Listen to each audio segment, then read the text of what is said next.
Предприниматель из Днепра Руслан Евстафьев и весь украинский народ пострадали от действий мошенников из Турции.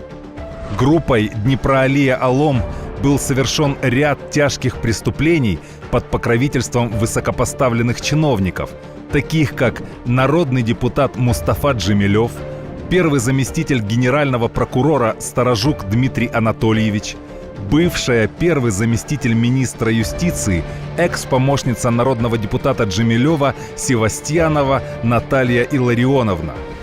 Псевдоинвесторы не уплатили налогов на сумму более 3 миллиардов гривен.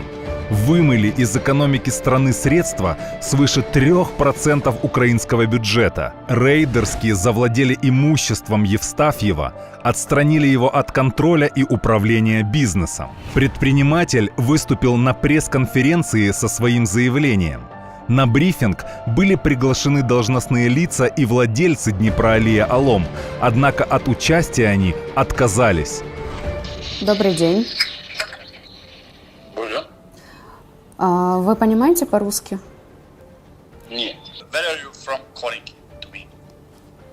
I'm from Ukraine, Dnipro. Ukraine? Ukraine. Do you know company Dnipro-Olia? No.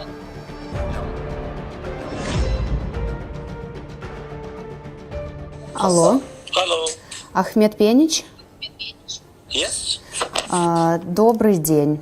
Добрый день. У нас в медиацентре завтра в 12:30 пройдет пресс-конференция на тему рейдерства по-турецки, неуплата налогов в Украине в особо крупных размерах. Спикером эфира будет Руслан Евстафьев. Насколько я понимаю, вы представитель второй стороны, правильно? I don't know Russian. So I will give you my partner's Olga Yastoslav's telephone number. Окей. You can call her, okay? Окей.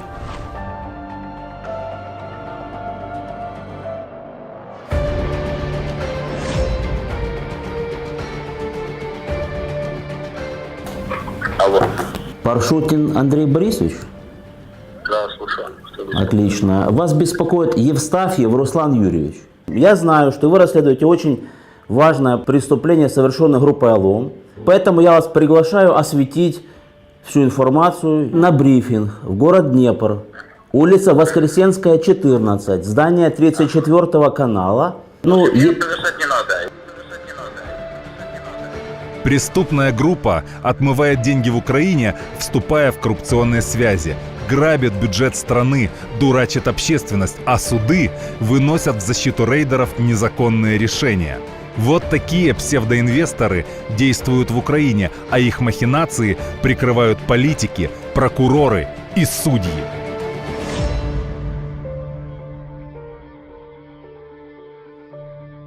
Я, Евстафьев Руслан, предприниматель, являюсь основателем компании «Икоактив», а также совладельцем компании «Днепроалия». Подвергся рейдерскому захвату своего имущества, принадлежащего мне на праве собственности, путем подделки документов. Сообщаю народу Украины, народным депутатам и правоохранительным органам о тяжких преступлениях, совершенных так называемой группой Днепроалия Алом, а именно Ахметом Пеничем, гражданином Турции, депутатом турецкого парламента Лютфу Тюрканом, гражданином Турции, Ольгой Евстафьевой, гражданкой Украины, и Моджахитом Тюрканом, гражданином Турции. С момента создания ИК-Актив и по сегодняшний день турецкие граждане не инвестировали в компанию ни единой копейки. Но зато турецкие фирмы братьев Тюркан обогатились в десятки раз. Вывод средств из Украины в Турцию и офшоры на Кипр и Белиз группа Алом осуществляет через турецкий банк Credit West Bank и одноименную компанию Тюркан. Это было бы невозможно без покровительства высших должностных лиц государства, а именно Мустафы Джемилева, народного депутата, который оказывает систематическое давление на суды и представляет интересы турков. Первого вице-премьер-министра, министра экономического развития и торговли Кубева Степана Ивановича, лично оказывающего давление на следственные органы. Бывшего заместителя, первого заместителя Минюста, экс-помощника народного депутата Мустафы Джемилева Севастьяновой, а ныне Бернацкой Натальи Илларионовны, которая сегодня есть секретарь Центральной избирательной комиссии, а также ее мужа, старшего управляющего партнера юридической фирмы «Интегритас» Бернацкого Руслана Анатольевича и его партнера Алексея Филева, который оказывает полную юридическую поддержку группе Днепроалия-Алом за особо крупный гонорар ежемесячно. Я хочу еще подчеркнуть, чтобы для достижения своих преступных целей в 2012 году, перед началом запуска завода, я был смещен с поста генерального директора. Это была очень удобная позиция для турков. На пост генерального директора Днепроалии был назначен сварщик. Просто сварщик, который работал на заводе Днепроалия, турецкая бригада, который не является генеральным директором как таковым, а является по сути фунтом.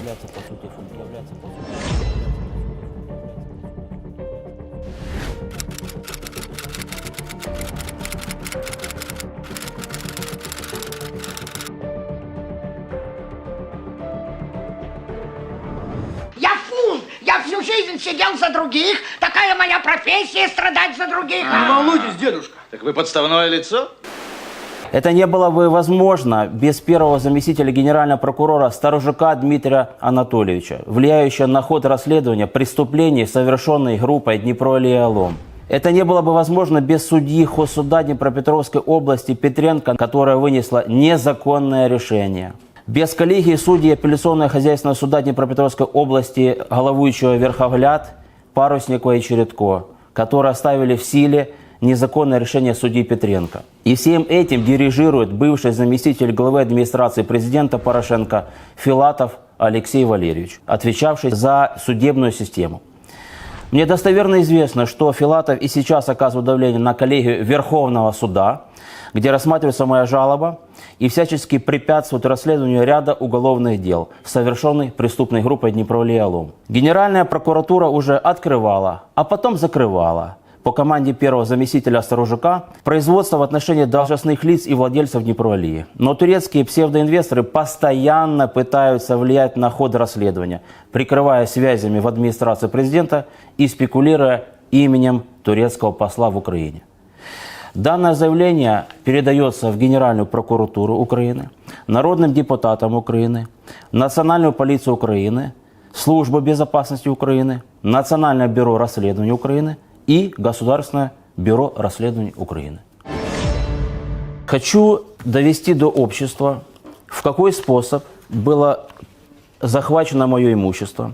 У меня есть выводы экспертизы Криминалистического центра при Министерстве внутренних дел Украины, который говорит о том, что подписи на протоколе собрания, на основании которой регистратор Садиленко делает перерегистрацию без сделки, без договора купли-продажи, который должен быть как неотъемлемая часть и основание для регистрации корпоративных прав за другими лицами, делает регистрацию корпоративных прав за турками. Я прошу показать статью на ресурсе ТУСИП, это Турецкая деловая ассоциация в Украине, где отвечает на вопросы некий Ферат Дурсун, генеральный директор ТОВ «Алом», член ТУСИП, о том, что фабрика подсолнечного масла в Украине была создана под эгидой компании ИК «Актив», которая выступает в качестве компании, представляющей Тюркан Групп в Украине. То есть эти граждане завладели моим имуществом и теперь называются представителями ИК «Актив». Я подчеркиваю, с момента завладения корпоративными правами и по сегодняшний день не инвестировали в уставной фонд компании ни одной копейки.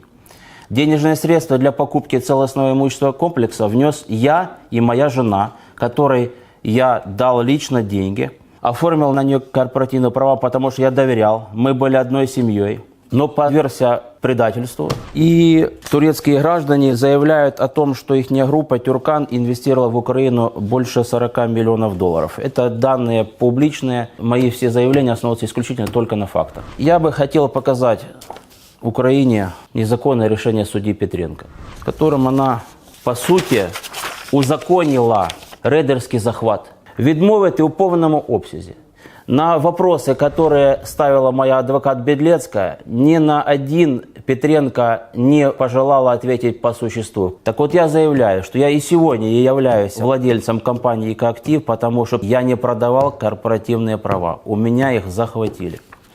Позже, в 2018 году, Центральный апелляционный хозяйственный суд узаконил решение судьи Петренко, апелляционную скаргу оставил без удовлетворения мое. Я подаю в Верховный суд Украины, он уже рассматривает больше полугода. И на 6-м заседании оказывается очередное давление народным депутатом Жемелевым. Безобидно приглашены представители турецкой стороны, Жемелев, защищающий турецкие интересы, и с ним какие-то еще не установленные люди. После этого заседания мой адвокат Светлана Бедлецкая, журналист-блогер, публично на своем блоге, а также в Верховную Раду, в комитет, который возглавляется Джемилевым, отправляет лично ему свое заявление, которым она ставит простых 7 вопросов. Я хочу всем его показать. Пожалуйста, вот оно, заявление. Вот ответ народного депутата Джемилева. Я извиняюсь, это просто набор букв. По существу Джемилев ни на один поставленный вопрос не отвечает. Вопросы были следующие. Кто и в какой способ обратился к вам, к народному депутату Джемилеву, с предложением быть присутствующим на судебных заседаниях по делу 904-114-18? Сколько судебных заседаний и по каким делам вы відвідали за 2019 год? С какой целью вы присутствовали на судебном заседании по делу 904-14-18? Как вы считаете, имеет ли ваше присутствие влияние на расследование ход дела 904-114-18? Почему вы решили поддержать своим присутствием ответчиков по делу 904-14-18? И почему вы приняли решение поддержать именно граждан Турции, а не Украины, ответчиков в данном деле, которые не внесли никаких инвестиций в экономику Украины и непосредственно в предприятие, которым они завладели? А также еще был финальный вопрос. Предлагали ли вам денежные средства за присутствие в судебном заседании по делу 904-114-18? Ни на один поставленный вопрос четко и понятно Джемилев не отвечает. Хочу подчеркнуть и заявить еще одно обстоятельство, что развитие предприятия Днепроалия получило лишь исключительно, получив кредитные средства заемные под развитие, где залоговым имуществом было тот имущество, которое купило предприятие «Экоактив», то есть я, за собственные средства. Вот здесь вот представлены все фиктивные компании группы Днепроалия Алом, которые они наплодили по всей стране в разных областях Украины. Это Донецкая область прежде всего, Луганская область, Львовская, Киевская. В 2015 году было возбуждено уголовное дело. Следователю Якубцу не дали расследовать уголовное дело. Чем оно завершилось? В конце 2017 года по экспертизе Института Бакариуса было закрыто это уголовное дело. Суть этой экспертизы. Ущерб составил 170-180 тысяч гривен. Однако перед этим сам же следователь Якубец назначил внеплановую проверку по компании Днепроалия. Результаты этой проверки выявили нарушение по налогу на добавленную стоимость, а также неуплату налога на прибыль в сумме 1 миллиард 300 миллионов. И вот после этого Институт Бакариуса, по сути, перечеркнул исследование целого налогового органа. И на сегодняшний день это уголовное дело закрыто. Насколько мне известно, конкретно Дмитрий Сторожук влиял на ход расследования этого дела. Хочу еще обратить внимание, что было уже за последние 5 лет около 2 десятков уголовных дел, реестр уголовных дел, который я систематизировал. Жирным выделены именно эти дела. 25-19 следователь Якубец, которая в коррупционный способ была закрыта, а также чуть ниже номер 10, это расследуется сегодня следователем Давыдюком, Главным следственным управлением Национальной полиции в Украине. Кстати, хочу обратить ваше внимание на фотографию «Алом» в бизнес-центре «Леонардо», в котором представлено не весь коллектив сообщества «Алом Днепроалия», в котором есть у каждого, кто стоит, есть своя выделенная роль. Это прежде всего компания «Интегритес» во главе с ее старшим партнером Русланом Бернацким и его партнером Алексеем Фелевым, а также экс-помощницы депутата Джемилева Натальи Севастьяновой, ныне Бернацкая, которые оказывают давление, вступают в коррупционные связи с судами, со следствием. Хотел бы несколько слов добавить, кто такая Севастьянова. Как я уже говорил раньше, это очень перспективный и талантливый человек, которая пришла в 2014 году на собеседование к министру Петренко. Ну и так получилось, что стала его первым заместителем. В конце 2017 года, в ноябре месяце, у них была с Бернацким свадьба. И сегодня, как я и говорил, Севастьянова секретарь Центральной избирательной комиссии. Я надеюсь на то, что мое сообщение, мое обращение народу Украины и правоохранительным органам будут услышаны, преступления будут расследованы, а кандидат в народные депутаты Джемилев, возможно, снимет свою кандидатуру. А также Севастьянова, если в ней есть что-то порядочное, имеет возможность написать заявление об уходе с поста секретаря Центральной избирательной комиссии. Преступная группа отмывает деньги в Украине, вступая в коррупционные связи, грабит бюджет страны, дурачит общественность, а суды выносят в защиту рейдеров незаконные решения. Вот такие псевдоинвесторы действуют в Украине, а их махинации прикрывают политики, прокуроры и судьи.